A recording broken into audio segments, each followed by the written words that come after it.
déjà, première précision, donc déjà je remercie Vincent et Gabriel de m'avoir invité, de m'avoir permis de venir partager ce moment avec vous, parce que c'est toujours pour moi un plaisir d'échanger autour de ces thématiques. C'est vraiment une passion aujourd'hui, tout ce qui tourne autour de l'organisation humaine d'une boîte, et en l'occurrence de la nôtre.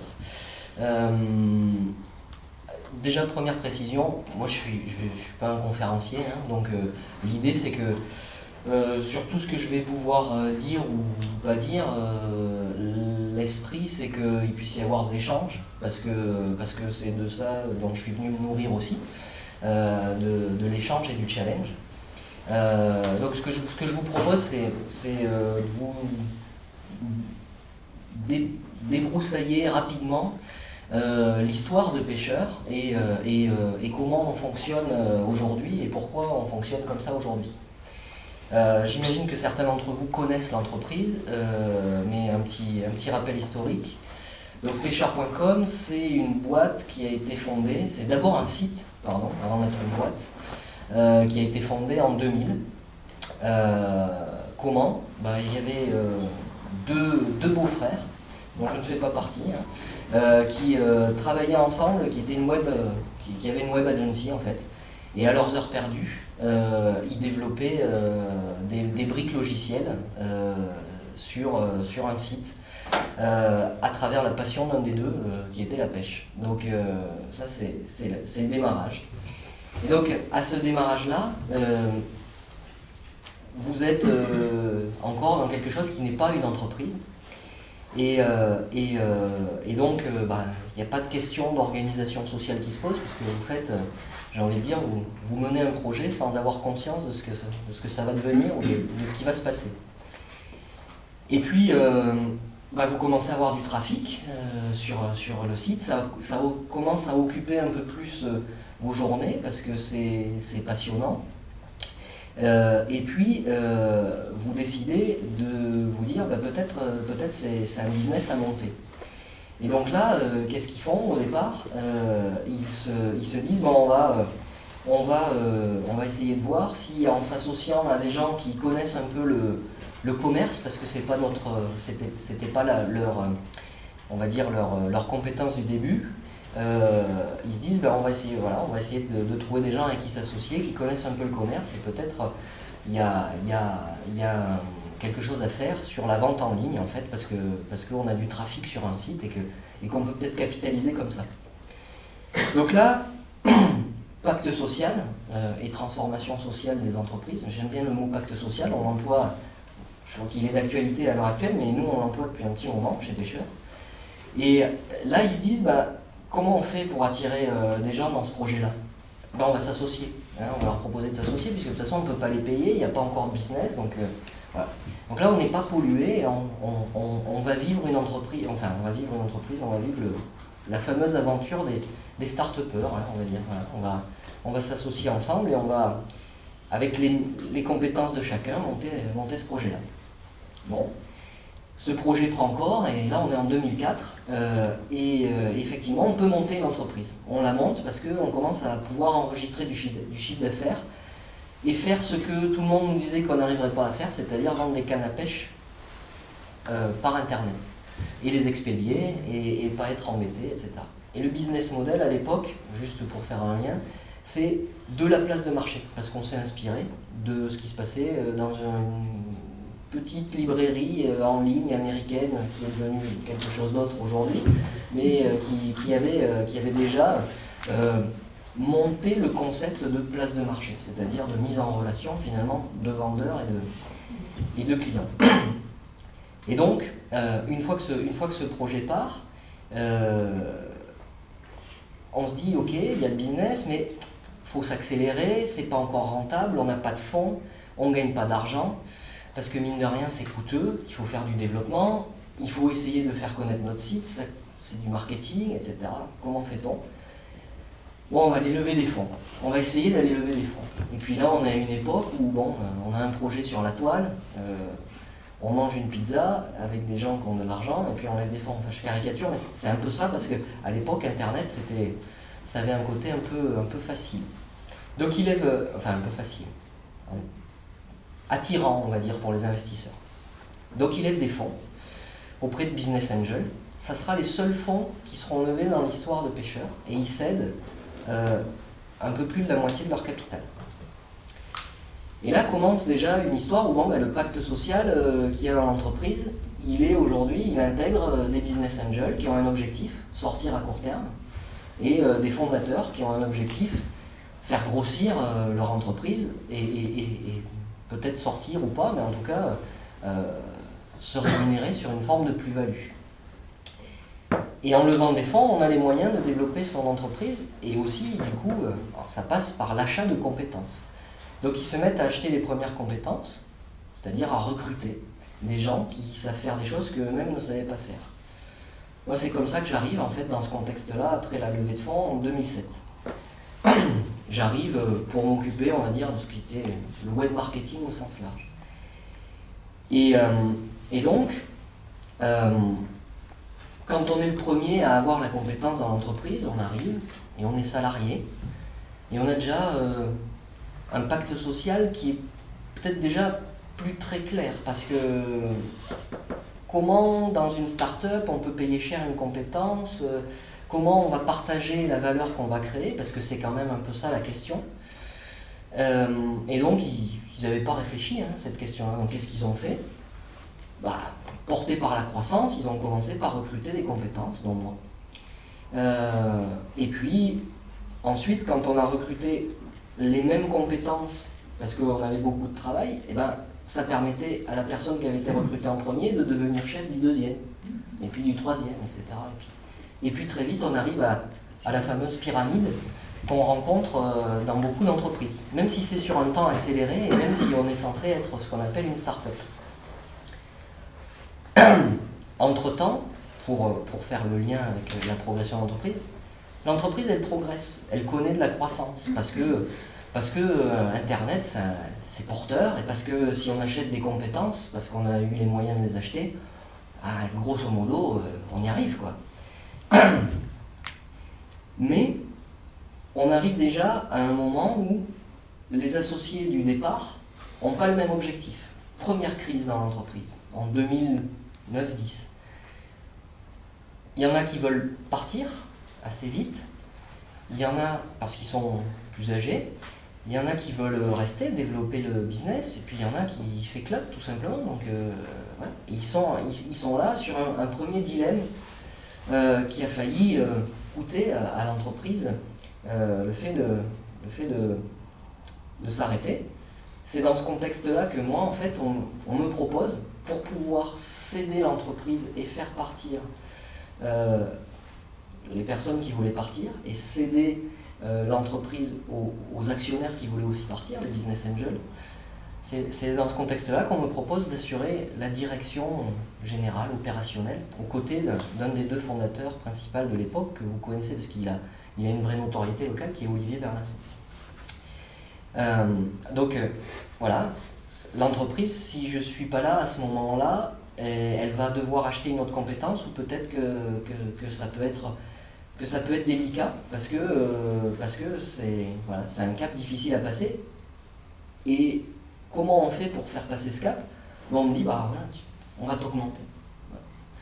Donc on m'augmente comme un salarié, et puis on passe ce cap-là, et on peut revendre l'entreprise avec une belle plus-value, youpi, à Decathlon.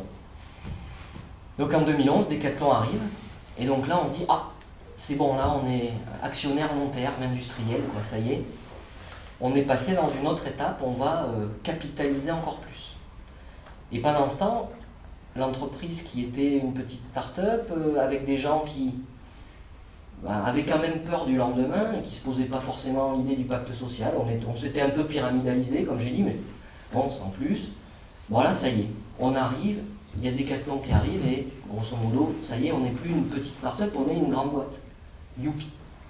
Et en fait, pas youpi du tout, parce que devenir une grande boîte, ça entraînait quoi ? Ça entraînait les problèmes des grandes boîtes. C'est-à-dire qu'on s'est mis à avoir des questions qui étaient « Mais c'est à toi de faire ça ?» Non, c'est à lui, c'est son métier, c'est sa fiche de poste. Alors qu'avant, dans la start-up, c'était « Qui fait ça ?» Bah moi, attends, on ne se pose pas la question. Donc cet esprit-là se perd. Et petit à petit, l'économique, masqué par le fait qu'on est quand même porté dans la croissance, par une croissance certaine, commence à se dégrader. Parce qu'on n'est pas au niveau de croissance où on doit être, on n'est pas au niveau de résultat où on doit être. Et en plus de ça, comme on a un actionnaire industriel un peu ambitieux, bah, le résultat, c'est que on devient présomptueux en plus. C'est-à-dire on va faire des choses sur lesquelles on n'est pas prêt. On va à l'international, on n'est pas prêt. Et on arrive à un moment où l'entreprise marque un coup d'arrêt, commence à perdre de l'argent, et la crise humaine arrive, et ce à quoi se rajoute le désir de Decathlon de s'en aller. Pas parce que l'entreprise marchait moins bien, juste parce qu'ils changent de stratégie. Nous, on était une quantité négligeable, j'ai envie de dire, chez ce gros actionnaire industriel. Et là, ça a mis à jour, en fait, à mon sens, le fait que pour développer une boîte, il faut absolument qu'à l'intérieur de cette boîte, les gens se développent. Et pour que les gens se développent à l'intérieur de cette boîte, pour moi, le préalable à tout ça, c'est la réflexion de ce que j'appelle le pacte social d'entreprise, c'est-à-dire comment va se répartir la valeur et les responsabilités créées à l'intérieur de l'entreprise. Et comment on va garder, du coup, à partir de là, se développer, ça veut dire aller chercher d'autres compétences. C'est ce qui va permettre à quelqu'un de dire je sors de ma zone de confort et comme on le dit assez souvent, et je réagis pas en disant je sors de ma zone de confort parce que j'ai un incentive what, mais parce que tout le système me permet de ne pas me poser de questions et de me dire si je sors de ma zone de confort, la valeur créée par l'entreprise, à un moment donné, elle me revient, j'ai pas de questions à me poser, j'ai pas l'impression de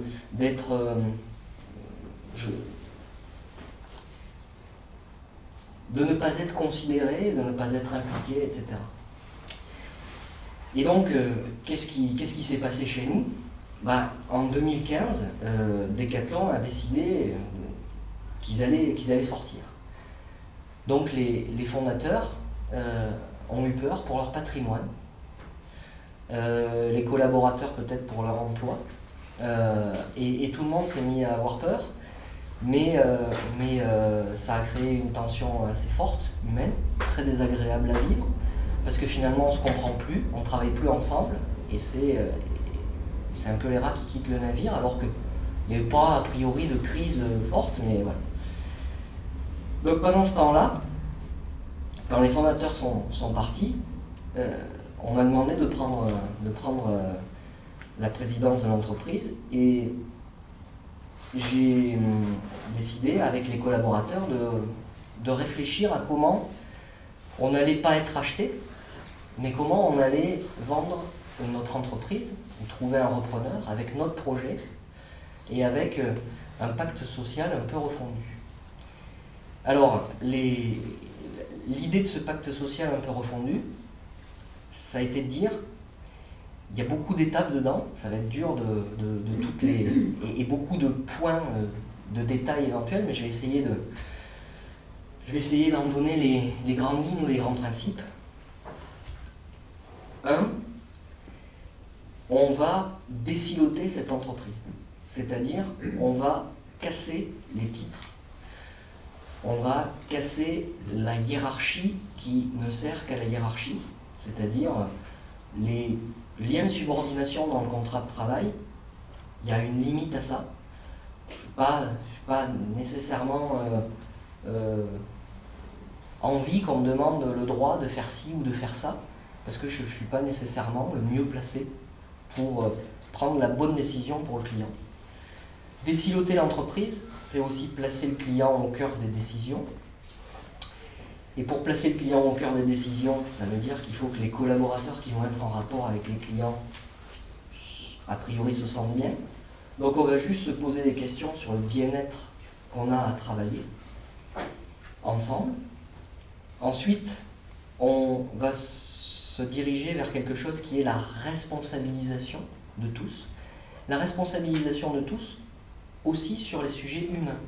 Ça veut dire que chez Pêcheurs, il n'y a pas, au-delà du fait qu'on a désiloté l'entreprise, ça veut dire que les décisions sur la politique salariale de l'entreprise, par exemple, la décision sur les répartitions de pouvoir dans l'entreprise, on va essayer de faire en sorte que les gens se responsabilisent là-dessus et qu'ils ne restent pas, entre guillemets, dans le confort de recevoir un ordre. Alors très concrètement, en action, qu'est-ce que ça a donné? J'ai dit, je pense qu'il faut qu'on change ce pacte social et qu'on imagine comment on va répartir la valeur. Donc aujourd'hui, on se disait, les salaires, par exemple, c'est déterminé, on a notre réunion annuelle, et où vous venez taper à la porte, l'entretien annuel, on se dit c'est bien, c'est pas bien, enfin c'est moi qui vous le dis, et puis vous attendez votre augmentation. Ça c'est fini. On va mettre tous nos salaires fixes à la hauteur de ce que les gens qui sont là pour négocier pour nous font, c'est-à-dire les négociations des syndicats, et donc on se conforme à la convention collective. En revanche, on va introduire une prime, on va introduire des primes qu'on appelle de performance, qui vont venir récompenser le leadership de chacun. Donc on va essayer de juger des soft skills en fait de chacun. Parce que si on n'a pas besoin de hiérarchie, on a besoin de leaders sur les sujets.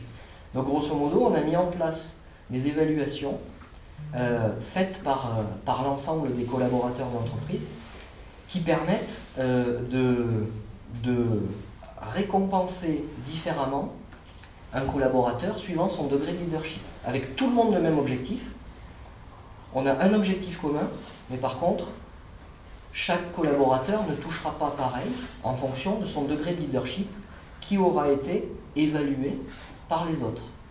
Et cette évaluation-là, on va la remettre en jeu, entre guillemets. On va maintenir l'exigence chaque année pour que chacun qui apporte à l'entreprise puisse en retirer les fruits concret de son mérite. On a, donc ça c'est pour vous donner un exemple, dans ces grands principes-là, on a donc désiloté, on a donc changé la politique salariale, on a aussi fait en sorte que le dialogue social dans l'entreprise fasse évoluer ce grand cadre, ce grand nouveau pacte social qu'on a mis chaque année. C'est-à-dire que chaque année, dans l'entreprise, on choisit 5 thématiques maximum. Les gens, pendant 9 mois, travaillent ces thématiques. Les gens je rentrerai dans les détails tout à l'heure, mais qu'on sélectionne, travaillent ces thématiques. Une fois que ces thématiques sont travaillées, ils proposent à l'ensemble des collaborateurs un changement sur un sujet, et l'ensemble des collaborateurs le choisit par référendum d'entreprise.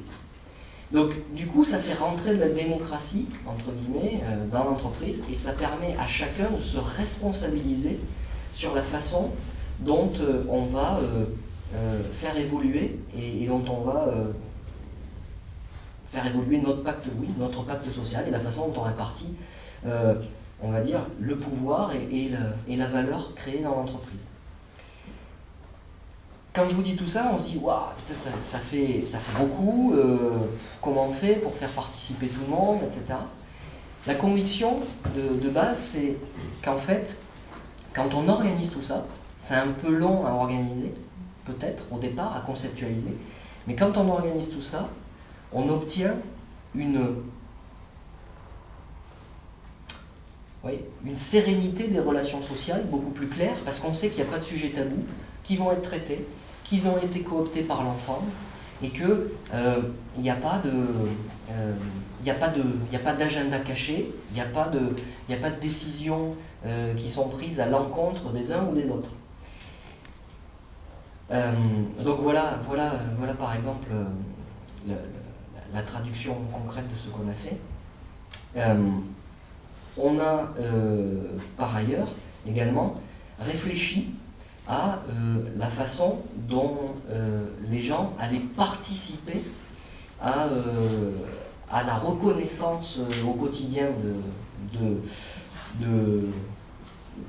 dont chaque collaborateur a besoin, et cette reconnaissance au quotidien dont chaque collaborateur a besoin, on a mis en place des petits quick wins où chacun, par exemple, a en charge la communication interne de ce qui s'est passé dans l'entreprise. Donc on est une cinquantaine, chacun, à raison d'une semaine chacun, le vendredi après-midi, il y a un petit tableau dans l'entrée où en fait la communication interne qui vise à dire qu'est-ce qui s'est passé dans l'entreprise, c'est quoi l'actualité, etc. Chacun a à charge de la mettre en œuvre. Alors ça paraît des petits riens, mais cette participation-là nous permet, in fine, d'avoir des collaborateurs plus impliqués et qui se sentent plus reconnus. C'est dur de vous brosser un panel très, très précis. Je pense qu'il faudra qu'on échange et que je réponde plus aux questions. Mais voilà, dans les grandes lignes, ce que je voulais vous dire du principe, et puis qu'est-ce qu'on obtient comme résultat. Parce que c'est ça qui compte surtout. Nous, depuis qu'on a fait ça, on avait dit, ce pacte social, il doit faire converger les intérêts de tout le monde. Donc, il faut qu'à un moment donné, la productivité s'améliore au sens de la masse salariale sur le chiffre d'affaires. La productivité, elle ne s'est jamais améliorée aussi vite chez nous. On a gagné 3 points là-dessus. Parce que là où les gens, dans un silo, vous disent « Ah bah, on a trop de travail, il faudrait recruter quelqu'un », parce que peut-être c'est l'espoir de soi-même de progresser, de passer N+1 de quelqu'un. Là où on vous dit, le N+1 vous dit, oui, en effet, il faudrait recruter quelqu'un, parce que quand je suis N+1, si j'ai une équipe de 10, je vais te dire que c'est pas pareil à gérer, entre guillemets, qu'une équipe de 5. Là, on a obtenu des gens qui disent, non, il ne faut pas recruter, on s'organise comme ci, comme ça, et en fait, on fait le job, et on n'a pas peur, entre guillemets, d'évoluer, de changer. C'est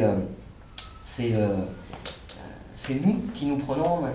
Donc résultat, la productivité, elle s'est fortement accrue à partir du moment où on a fait ça. Plus 3 points chez nous. C'est-à-dire, pour être tout à fait transparent, on passait une masse salariale qui pesait 14% du chiffre à peu près, et qui n'arrivait plus à descendre à moins de 11 aujourd'hui, on est à 10,5 à peu près. Donc ça permet ça. Mais dans le même temps, comme on fait plus avec pareil, ou comme on fait plus avec moins, on a un salaire moyen dans l'entreprise qui a fortement augmenté. C'est-à-dire qu'on a réussi, en distribuant en plus des primes qui étaient corrélées à ces objectifs-là, on a réussi à distribuer des primes comme on ne serait jamais arrivé à en distribuer. Et ça a fait monter le salaire moyen d'environ 200 € brut dans l'entreprise. Tout en ayant, ce que je disais tout à l'heure, tout en ayant une masse salariale en proportion du chiffre d'affaires qui a augmenté rapidement. Et puis le troisième effet, c'est qu'en variabilisant nos salaires, on a eu un effet de protection dans notre pacte social, de protection entre nous. C'est-à-dire que, grosso modo, les gens reconnus comme les plus leaders dans l'entreprise ont un variable beaucoup plus gros. Donc, quand l'entreprise va très bien, leur salaire se décorrèle des moins leaders parce que l'entreprise va très bien. Mais quand l'entreprise va moins bien, c'est eux qui perdent une grosse partie de leur variable et protègent en fait, avant qu'on ait besoin d'imaginer des licenciements ou des réductions de masse salariale, protègent en fait les moins leaders ou les entre guillemets les salariés les moins armés pour aller retrouver facilement le travail sur le marché du travail. Et donc, ça, c'était les objectifs qu'on s'était assignés au début, et tous ces objectifs-là, aujourd'hui, voilà, comme je le dis, se remplissent. Donc, ça porte ses fruits. On a... Ouais. Oui, j'ai une question. Comment, justement, il n'y a pas de problématique humaine à déciloter pour l'équipe de cadre, en fait? Parce que finalement, les cadres qui, eux, encadrent, ont l'habitude d'avoir 10-15 personnes, et finalement, on casse la hiérarchie, et qui se retrouvent au même niveau que leur équipe. Humainement, comment ça se gère? Alors, en fait, comment ça s'est géré? Si c'était pas des bons managers, ça veut dire que globalement, l'entreprise a eu du mal à leur reconnaître un degré de leadership assez élevé. Et donc, c'est des gens qui ont dû faire face à quelque chose auquel ils ne faisaient pas forcément face, c'est que c'est pas moi, qui ai dû juger que c'était des bons ou des mauvais managers, c'est qu'en fait, le bon ou mauvais manager, c'est celui qui est capable d'entraîner l'équipe. Et donc, c'est aussi l'équipe qui a jugé que c'était un moins bon manager. Donc, ça ramène, entre guillemets, à une forme d'humilité ou de conscience de ses limites. Et les gens se remettent en question et changent d'attitude. Et si c'était un bon manager, en fait, le système qu'on a mis en place, c'est fait qu'il a été reconnu et qu'il a même été poussé encore plus haut par ses équipes. Et clairement, nous, comme ça s'est fait autour du départ des fondateurs, qui étaient aussi des managers, qui auraient peut-être été de mauvais managers, sont restés, entre guillemets, des gens sur qui, globalement, ça n'a pas posé de soucis, puisque ça a été plutôt le contraire. Ça a permis aux vrais leaders d'éclore vraiment et d'être, entre guillemets, reconnus par leur pairs, sans qu'on en fasse un métier. C'est-à-dire qu'on a dit, dans le décilotage, pour aller plus loin dans ta question, il y avait plein de métiers. Donc on a réduit le nombre de métiers, le nombre de pôles, mais il reste quand même des métiers très différents qu'on a dû garder en termes d'organisation. Donc on a un pôle informatique, un pôle logistique, un pôle commerce. Là, c'est pas très très compliqué. Et dans le pôle commerce, en fait, c'était là où il y avait énormément de silos, mais même dans la logistique, il y avait le pôle SAV, le pôle stock, et ça permettait à chacun d'avoir un rôle. Le rôle, chacun l'a gardé, son métier, chacun l'a gardé, mais comme on est obligé de se réinventer en permanence, soit on devait faire l'acquisition d'une compétence qu'on n'avait pas, soit on devait envoyer quelqu'un en formation, ce qu'on ne faisait jamais. Et là, du coup, on a pris des initiatives où des gens ont muté, bougé d'emploi et se sont plus révélés comme ça, et ça s'est structuré comme ça. Et les gens qui l'acceptaient moins, ou pour qui c'est plus difficile, il y en a qui sont partis. Et on les a accompagnés dans ces départs-là. C'est-à-dire... Justement, est-ce que c'est... Parce que souvent dans ce type d'entreprise, c'est nouveau, donc les gens perdent leurs référents. Oui. Et c'est la grande difficulté. Beaucoup de gens n'y arrivent pas. Quelque part, ils ont beau essayer, mais voilà. Ils ont besoin de se mettre par rapport au référentiel pour lequel ils ont toujours travaillé. Et donc, justement, est-ce qu'il n'y a pas une augmentation un petit peu du turnover ou difficulté peut-être d'embaucher en expliquant ça? Alors non, parce que là, tous les nouveaux embauchés, c'est plutôt quelque chose, parce que ça donne du sens. Je pense que personne aujourd'hui, je ne vais pas en faire un débat, mais je pense que personne aujourd'hui, et aucun salarié qui passe une entreprise, ne se complaît volontairement dans le fait d'être réduit au décisionnel d'un enfant de 6 ans. Je pense que c'est faux. Donc aujourd'hui, tous les gens qu'on recrute, forcément ils adhèrent, et forcément ils sont plus jeunes, donc ils ont besoin de ce sens-là probablement, mais ça pose pas vraiment de soucis là-dessus. Tous les gens qui ont besoin de se remettre en question, on le fait, et ça a été une règle aussi, sans violence. C'est-à-dire, on va pas commencer de mettre le collaborateur au centre pour mettre le client au centre en fabriquant des licenciements ou des fausses choses. Donc on accompagne les gens, c'est-à-dire on écoute, on propose de former, on propose d'aider à partir si on ne peut plus écouter, mais grosso modo on part du principe qu'on peut divorcer sans casser la vaisselle, quoi. Voilà. Et pour ce qui est des nouveaux entrants, je pense que pour ceux qui étaient déjà là, oui, c'est dur de voir la transformation, parce que c'est confortable en fait de faire prendre la décision à quelqu'un d'autre et de se déresponsabiliser. Ça a une forme de confort d'être infantilisé, mais c'est une forme qui n'est pas épanouissante, ça tout le monde le reconnaît. Et donc aujourd'hui, si on pose les règles du départ, il n'y a plus vraiment de soucis. Tous les gens qu'on recrute, et on en a recruté beaucoup, on n'a personne qui remet le système en question. En revanche, ceux qui étaient là, en effet, depuis plus longtemps, eux, oui, c'est plus dur, c'est plus lent, ça embête. Mais de notre côté, les résultats aujourd'hui qu'on obtient là-dessus parlent pour nous aussi. C'est-à-dire qu'on se dit, ok, je ferai peut-être autrement, mais bon, ça marche. Donc je m'y retrouve, parce qu'en plus de ça, je gagne un peu plus. Je vois que j'ai des exemples de collègues qui font des choses et qui se développent, qui participent à des projets auxquels ils n'auraient pas imaginé participer avant, qui ont envie du coup. Et donc, à un moment donné, ça entraîne. Ouais. Il y a aussi cet effet-là qu'on constate. Mais c'est pas tout rose. Hein. C'est absolument pas tout rose, et c'est absolument pas... comment dire ? C'est absolument pas... mieux. J'ai pas envie de dire que c'est mieux. C'est un mode de fonctionnement différent, mais qui, pour nous, répondait à notre besoin. Si vous voulez développer la boîte, une boîte dans un contexte qui est hyper changeant, il faut donc, par nature, c'est des b.a.-ba, c'est des portes ouvertes que je vais enfoncer, mais il faut donc, par nature, être capable de changer en permanence. Comment on change une entreprise ? Une entreprise, c'est quoi ? Une entreprise, c'est les gens, les collaborateurs, les actionnaires, les dirigeants qui la composent, mais c'est des humains tout ça. Et donc c'est les rapports entre eux qui vont permettre de faire évoluer une entreprise. Voilà, je dis souvent, pourquoi dans un mode de décision, pour faire des parallèles peut-être bien sentis ou pas d'ailleurs, aujourd'hui on dit, tiens, on prend une décision, dans une start-up on prend une décision, la mise en œuvre elle est immédiate. Dans une entreprise un peu plus grosse, avec une grosse administration, on prend une décision, la mise en œuvre elle est à 3 semaines. Et encore, dans une entreprise et dans une administration publique très centralisée, voilà, on décide peut-être d'augmenter une prime d'activité de 100 €, comme ça, et puis on nous dit, il va nous falloir au moins 4-5 mois pour arriver à le mettre en œuvre.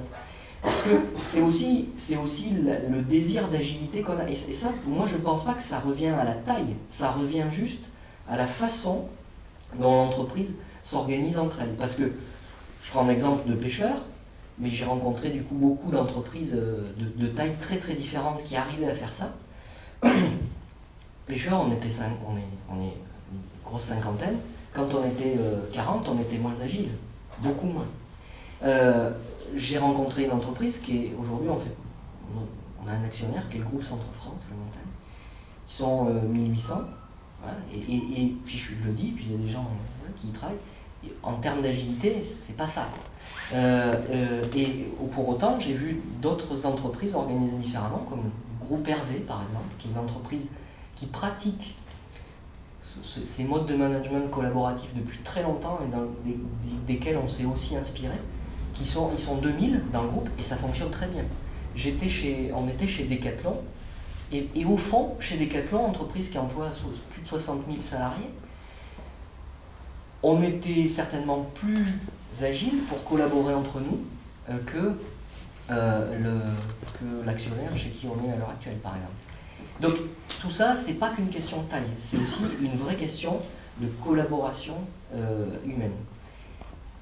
Derrière tout ça, il y a effectivement des questions un peu d'ordre philosophique, mais si je m'appuie dessus, dire en fait, l'entreprise, pour la développer, il faut que les gens se développent. Pour se développer, qu'est-ce qu'il faut faire ? Il faut collaborer. Je prends un exemple. Qu'est-ce qui différencie les hommes ou l'espèce humaine d'autres animaux ? Et c'est la capacité à collaborer en masse. Je veux dire, un singe, c'est faire ce que tous les autres singes savent faire, monter à l'arbre. Un lion, c'est faire ce que tous les autres lions savent faire, chasser une gazelle. Mais pas plus ni moins. Nous, je ne sais pas envoyer de fusée sur la Lune, certainement vous non plus. Je ne sais pas envoyer de satellite dans l'espace, certainement vous non plus.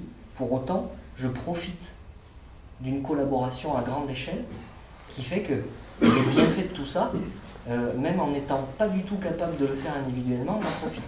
Pour moi, à l'échelle d'une entreprise, c'est à peu près pareil. Pour se développer ou pour développer l'entreprise, c'est notre capacité à collaborer qu'il va falloir développer. Et pour ça, je crois fondamentalement que le modèle très pyramidal et déresponsabilisant, très vite déresponsabilisant, n'est pas le modèle adéquat. Comment ça a été géré cette transformation avec le nouvel actionnaire ? Alors ça c'est des questions qu'on m'a aussi souvent posées. Donc effectivement, aujourd'hui,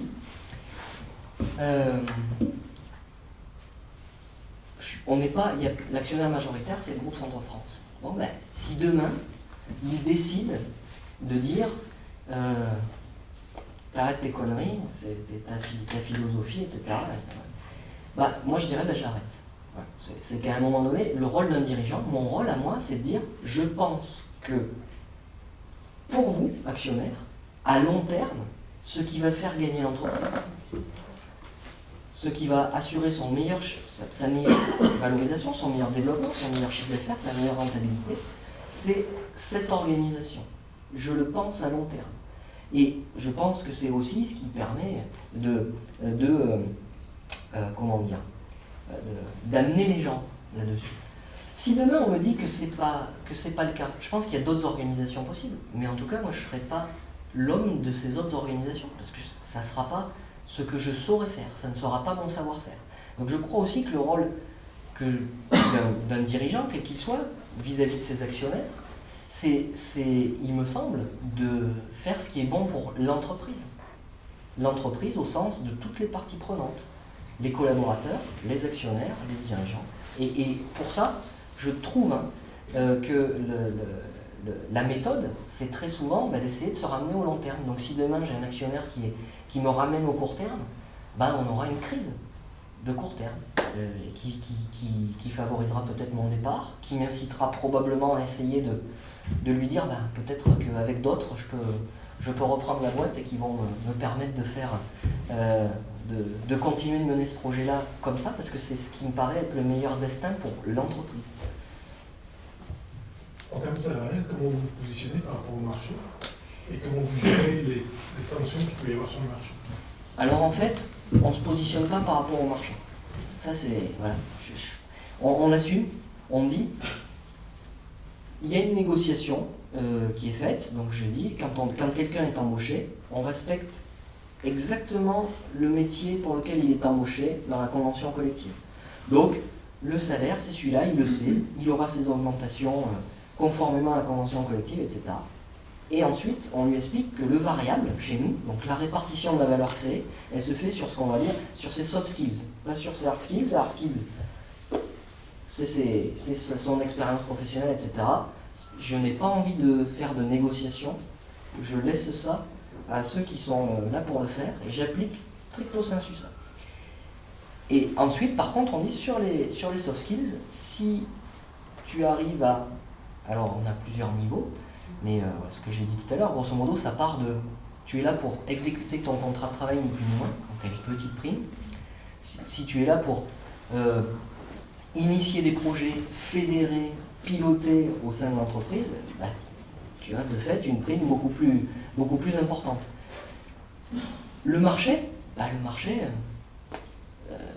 je viens pas faire mes courses sur un marché, je viens t'engager dans un projet qui fait que si on réussit beaucoup, qui ont réussi super bien, tu seras forcément, certainement, bien mieux payé que le marché, puisque finalement, on aura des primes beaucoup plus élevées que celles qu'on avait prévues.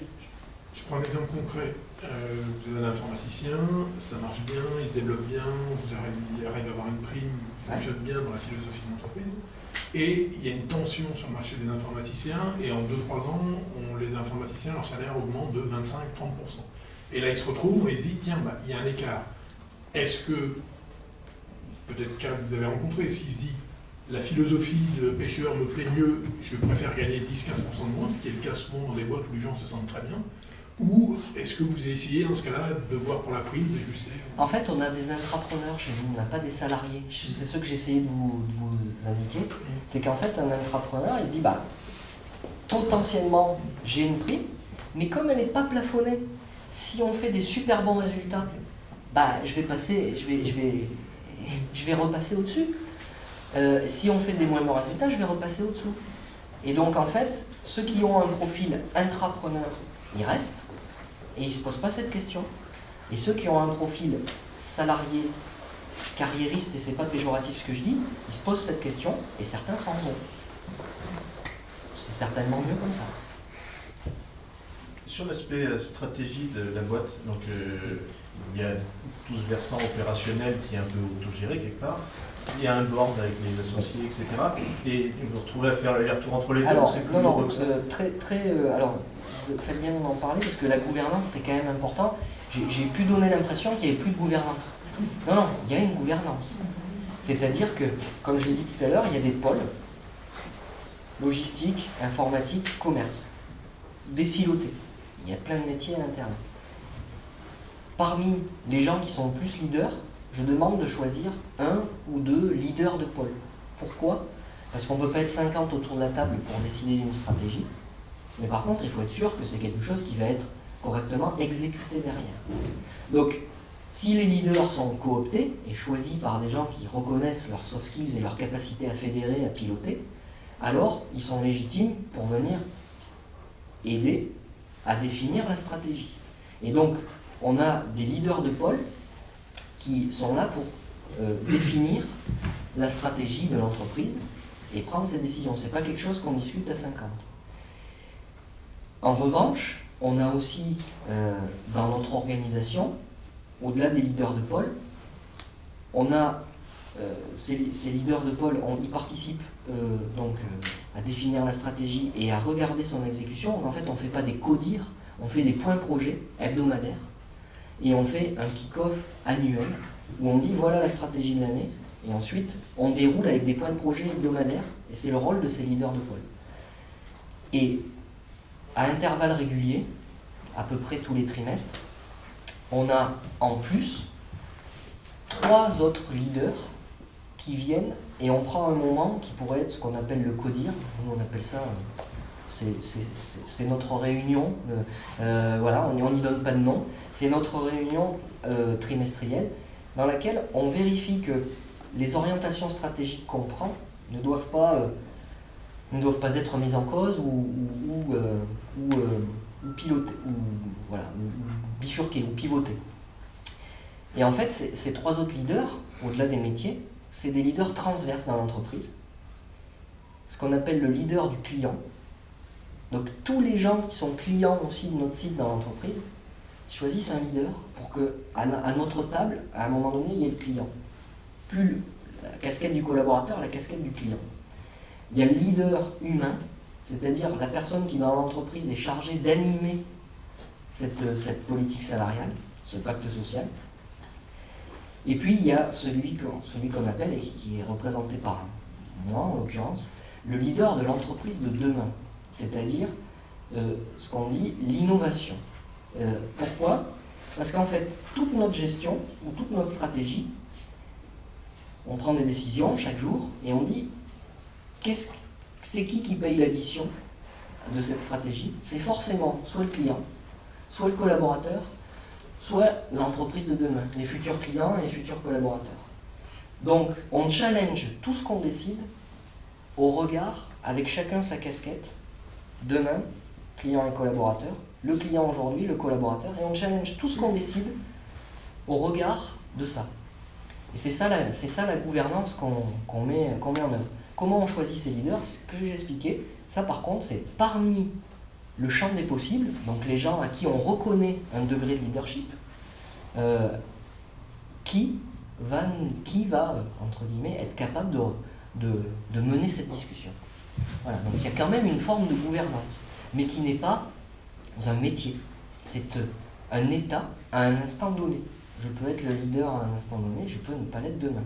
Et ma mission, c'est de faire vivre ça. Voilà.